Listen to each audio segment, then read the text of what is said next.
Good morning, everyone. This is Anchor Ankita Chugg, and today I am going to interview a very talented women entrepreneur, Miss Vaishali Parekh.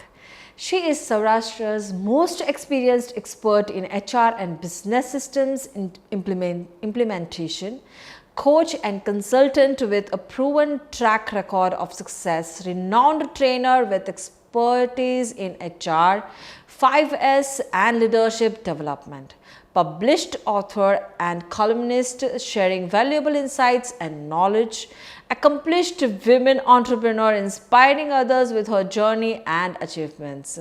She is none other than the Queen of 5S, Miss Vaishali Parekh. I'm very much thankful to interview ma'am today. You are an inspiration to me and I think to the women of whole Saurashtra. So yes, Miss Vaishali Parekh, as you have mentioned 5S, what is meant by 5S? First of all, thank you so much, Ankita, for inviting me here. And obviously, you have asked me very right question that what is 5S. Here I will be feeling so happy to share that 5S is very well known Japanese tool which help business and industries to manage their workplace. જેટલું જૂનું આ tool છે એટલા જ આપણા રિજનમાં લોકો એનાથી aware નથી. સો 2012 we have launched our first 5S training session in Opa Market. And at that moment, we have received lots of questions as you have asked about the what is 5S. 5S એક એવું Japanese tool છે કે જેને તમે તમારા work place પર એટલે કે તમારી ઓફિસ હોય કે ઇન્ડસ્ટ્રી હોય કોઈ પણ જગ્યાએ ઇમ્પ્લિમેન્ટ કરીને તમે તમારી ટીમ અને તમારી પ્રોસેસીસ બિઝનેસ રન કરવા માટે જે મશીન્સ અને પ્રોસેસ તમે ફોલો કરતા હો તેની પ્રોડક્ટિવિટી અને એફિશિયન્સી તમે ઇમ્પ્રૂવ કરી શકો છો. અત્યારે માર્કેટની અંદર કાઇઝન, લીન મેન્યુફેક્ચરિંગ, સિક્સ સિગ્મા, પોકાયોકે જેવા ઘણા બધા ટૂલ્સની વાત થાય છે. બટ એ બધા જ ટૂલ્સનું ફર્સ્ટ સ્ટેપ 5S છે. એટલે એવું કહી શકાય કે જો તારા ઘરે બી 5S કરવું હોય તો પોસિબલ છે. અને ઓબ્વિયસલી એઝ અ ફિમેલ આપણે તો આપણા કિચનને સારી રીતે મેનેજ કરતા જ હોઈએ છીએ અને kitchen will be the best example to understand the 5S કે જે 5Sમાં 5 સ્ટેપ છે અને એ પાંચ સ્ટેપનો ફર્સ્ટ લેટર S છે એટલે જ એનું નામ 5S છે. પણ એ રિપ્રેઝન્ટ કરે છે કે તમારા વર્ક પ્લેસ પર બિઝનેસની બધી જ પ્રોસેસને તમે એવી રીતે ઓર્ગેનાઇઝ કરો કે તમારો ટાઈમ પણ સેવ થાય, તમારું મટીરિયલ પણ સેવ થાય અને તમારી પ્રોડક્ટિવિટી અને એફિશિયન્સી ઓટોમેટિક ઇન્ક્રીઝ થાય. એટલે 5Sને જો સરળ શબ્દોમાં બધાએ યાદ રાખવું હોય તો તમારી કામની જગ્યાને ઇઝીલી મેનેજ કરવા માટેનું ટૂલ છે. Okay, so as you sad કે 5S એટલે 5S થી સ્ટાર્ટ થતા steps. Yes. So what are those 5 words કે steps જે S થી start થાય છે? Can you please explain in a very simple way? Good question. 5Sનો પહેલો S એટલે કે first step is sorting. It means કે તમારે નેસેસરી અને અનનેસેસરી આઇટમ્સને ડિવાઈડ કરવાની છે. Second step is to set in order. It means કે તમે જેટલી નેસેસરી આઇટમ્સ અલગ કરી છે એ બધીને તમારે ઓર્ગેનાઇઝ કરવાની છે, અરેન્જ કરવાની છે. Third step is to shine. It means કે તમે જેટલી આઇટમને અરેન્જ કરો છો તો એ આઇટમ અને એ જગ્યા જેના પર તમે અરેન્જ કર્યું છે એ બંનેને ક્લીન કરવું. ઇવન એ આઇટમને પણ એવી રીતે ક્લીન કરવાની, એ મશીન, એ પ્રોસેસને પણ એવી રીતે ક્લીન કરવાના કે તમારે એને ફરી રિપીટેડલી ક્લીન ન કરવું પડે. Fourth, to standardize. એટલે કે તમે આજે નક્કી કર્યું કે હું આ મશીનને આ આઇટમને અહીંયા મૂકીશ તો એને ફિક્સ કરી દેવાનું. પછી જેટલી વ્યક્તિ તેનો યુઝ કરતા હોય એ બધાએ એ રૂલ ફોલો કરવાનો ને એ આઇટમને ત્યાં જ પ્લેસ કરવાની. તમે પેટ્રોલ પંપ, એરપોર્ટ, હોસ્પિટલમાં જાઓ તો તમે જોયું હશે કે હરેક જગ્યાએ લેબલ મારી અને એક જગ્યા ફિક્સ કરી દીધી હોય. Yes. તો દેટ ઇઝ ફોર્થ સ્ટેપ કે જેમાં તમે આઇટમ અને જગ્યાને લેબલ લગાવી અને ફિક્સ કરી દો છો, એટલે કે તમે એને સ્ટાન્ડર્ડાઇઝ કરી દો છો. એટલે બહારથી કોઈ અનનોન વ્યક્તિ આવે છે તો એને પણ ખબર પડી જાય છે કે અહીંયા આ વ્યક્તિની જગ્યા છે, અહીંયા આ આઇટમની જગ્યા છે, અહીંયા આ ફાઇલ મૂકવામાં આવી છે. અને fifth step is two sustain, એટલે કે તમે ફર્સ્ટ, સેકન્ડ અને થર્ડ સ્ટેપમાં જે રૂલ્સ બનાવ્યા છે, જેને તમે સ્ટાન્ડર્ડાઇઝ કર્યા છે, એને તમારે સસ્ટેન કરવાના છે. અને સસ્ટેન કરવા માટે તમારે તમારી ટીમ માટે ટ્રેનિંગ્સ છે, ઓડિટ છે અને રેગ્યુલર ફોલોઅપ અને ફીડબેક્સ છે એ લેતા રહેવા પડે. ઇવન આ ટૂલની મજા પણ એ જ છે, એ એવું કે છે કે તમારી કામની જગ્યા ઉપર તમે જે પણ પ્રોસેસ અને કામ કરો છો એમાં 80% એવું સ્ટાન્ડર્ડાઇઝ કરી દો કે તમને 20% કન્ટિન્યુઅસ ઇમ્પ્રુવમેન્ટની ઓપોર્ચ્યુનિટી મળતી રહે. બિકોઝ આજના ટાઈમમાં જો તમે ચેન્જ નથી લાવતા તો તમે ગ્રો નથી કરી શકતા. પણ જે પ્રોસેસમાં ચેન્જની જરૂર નથી એને ફિક્સ કરો, અને જેમાં ઇમ્પ્રુવમેન્ટ, ઇનોવેશન અને ટેકનોલોજીની જરૂર છે એને 20%માં તમે ઇમ્પ્રૂવ કરો.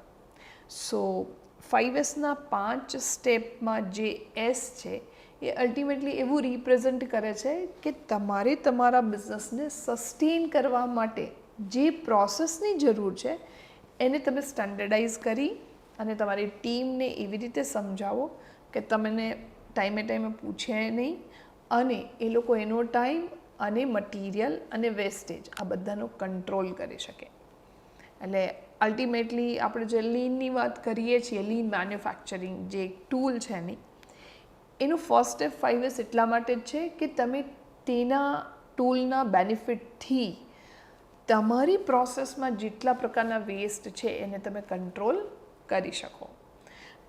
અલ્ટિમેટલી 5S બહુ નોન છે, બટ અનફોર્ચ્યુનેટલી અહીંયા આપણે એનો મિનિંગ ચેન્જ કરી દીધો.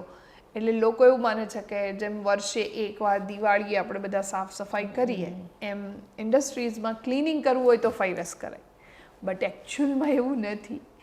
જો તમારે તમારી પ્રોસેસને સ્ટાન્ડર્ડાઇઝ કરવી હોય, તમારે તમારા મેન પાવરને ટ્રેન કરવો હોય અને એમની એફિશિયન્સી કે પ્રોડક્ટિવિટી ઇન્ક્રીઝ કે ઇમ્પ્રૂવ કરવી હોય, અને third most important continuous improvement જોતું હોય તો તમારા માટે 5S ખૂબ જ યુઝફુલ ટૂલ છે.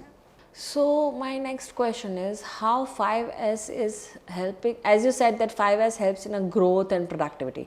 Can you just name the type of growth and productivity, like only financial growth or whether it is image growth and what all kind of? Yes, આજે બધાને બિઝનેસમાં ગ્રોથ જોઈએ છે. Growth in terms of turnover, in terms of profit margin or in terms of saving. એટલે ઇન્ડસ્ટ્રીઝની અંદર કે કોઈ પણ બિઝનેસમાં જો તમે રો મટીરિયલના વેસ્ટેજને કંટ્રોલ કરી શકો તો પણ તમે એ મનીને બીજે ઇન્વેસ્ટ કરી શકો. સેકન્ડ, કે તમારી ડે ટુ ડે પ્રોસેસની અંદર જેટલો સ્ક્રેપ નીકળે છે એ સ્ક્રેપને જો ઓન ટાઈમ તમે સેલ કરી દો છો, ડિસ્કાર્ડ કરી દો છો, તો ફંડ તો આવે જ છે, સાથે સાથે તમારી સ્પેસ પણ બચે છે. બિકોઝ ઇન્ડસ્ટ્રીઝની અંદર જ્યારે બલ્કમાં પ્રોસેસ થતી હોય ત્યારે જગ્યા સૌથી વધારે જોતી હોય છે. એક તો એની પ્રોસેસ માટે, અને સેકન્ડ એને તમે સ્ટોર કરી અને જ્યારે રિક્વાયરમેન્ટ હોય ત્યારે ડિસ્પેચ કરો એના માટે. એટલે જો તમારી પાસે સ્ક્રેપ વધુ હશે તો જગ્યા વધુ રોકશે, તો તમારા ફિનિશ ગુડ્સને રાખવા માટે તમારી પાસે જગ્યા નહીં હોય. અને હવેના સમયમાં કોઈ પણ જગ્યા લેવી એ ખૂબ જ કોસ્ટલી ઇન્વેસ્ટમેન્ટ છે. તો 5Sથી તમે એ સ્ક્રેપને રેગ્યુલર બેઝ ઉપર ડિસ્કાર્ડ કરો છો, એટલે તમારી પાસે ફંડ બી રોટેશનનું આવે છે અને સ્પેસ તમે સેવ કરો છો. થર્ડ મોસ્ટ ઇમ્પોર્ટન્ટ કે આજના ટાઈમમાં તમારે તમારા ઓપરેટર્સ, સુપરવાઇઝર્સ અને મેન પાવરને કન્ટિન્યુઅસ ટ્રેન કરવા પડે છે. એના ઉપર ધ્યાન રાખવું પડે છે કે બરાબર કામ કરે છે કે નહીં. બિકોઝ અલ્ટિમેટલી પ્રોડક્શનમાં quality is most important part. જો તમારી પ્રોડક્ટ ક્વોલિટી પ્રોડક્શન નથી કરતી તો તમારો કસ્ટમર તમને રેગ્યુલર ઓર્ડર નહીં આપે. Yes. તો એ મેન પાવરને ટ્રેન કરવા માટે થઈને જે એફર્ટ્સ લગાવવા પડે છે એ એફર્ટ્સ જો પ્રોસેસને સ્ટાન્ડર્ડાઇઝ કરી દો છો તો એફર્ટ્સ ઓછા થઈ જાય છે. એટલે અલ્ટિમેટલી એ લોકો ઓછા સમયમાં વધુ કામ કરી શકે છે.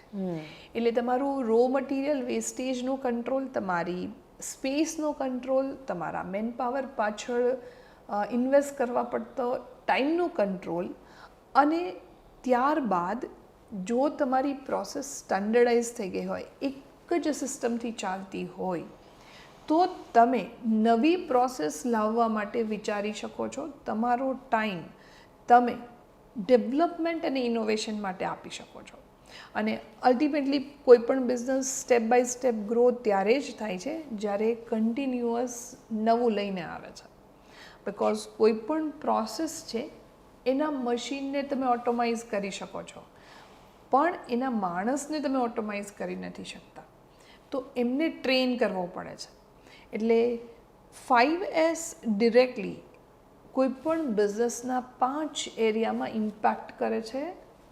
વેસ્ટ કંટ્રોલ માટે, કોસ્ટ કંટ્રોલ માટે, ટાઈમ સેવ કરવા માટે, એફિશિયન્સી ઇમ્પ્રૂવ કરવા માટે, અને મોસ્ટ ઇમ્પોર્ટન્ટ કે જો તમારે એની રેપ્લિકા રેડી કરવી છે તો તમે એ પ્રોસેસમાંથી પાસ ઓન થઈ ગયા છો એટલે તમારે એની કોપી કરવી ઇઝી થઈ જાય છે.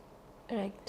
એટલે હવેના ટાઈમમાં એવું નથી કે તમે ખાલી હ્યુજ ઇન્વેસ્ટમેન્ટથી જ ગ્રો થઈ શકો છો કે લેટેસ્ટ ટેકનોલોજીથી ગ્રો થઈ શકો છો. તમારે બિઝનેસના બધા જ એરિયા ઉપર વર્ક કરી અને પછી ગ્રોથ ઉપર પ્લાન કરવો પડે છે. એટલે આ ટૂલ તમને શોપ ફ્લોર ઉપર ડિરેક્ટલી તમારા ટીમ મેમ્બરને એવી રીતે સ્ટાન્ડર્ડાઇઝ કરી દે છે પ્રોસેસ સાથે કે એમના માટે એફિશિયન્સી આપવી સહેલી થઈ જાય છે. Okay. So what are your specific ask કે જેને you can help them, you know, in on implementation of 5S to improve and improve their productivity in their company, the manufacturing and all?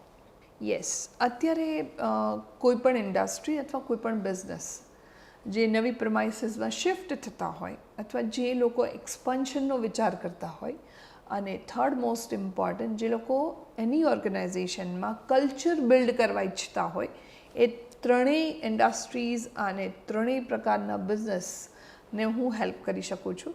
So definitely એવી કોઈની પણ requirement હોય તો અમારી સાથે connect થઈ શકે છે. Okay. So, yes, after all these questions and તમારા guidance ઉપરથી ખબર પડે છે કે 5S is not just limited to the business but to the person's growth as well, because it is like wastage in mind should go and for the productive thoughts to come up. So yes, it was very much mindful, I must say, talking to you, Ms. Vaishali. Thank you so much for coming.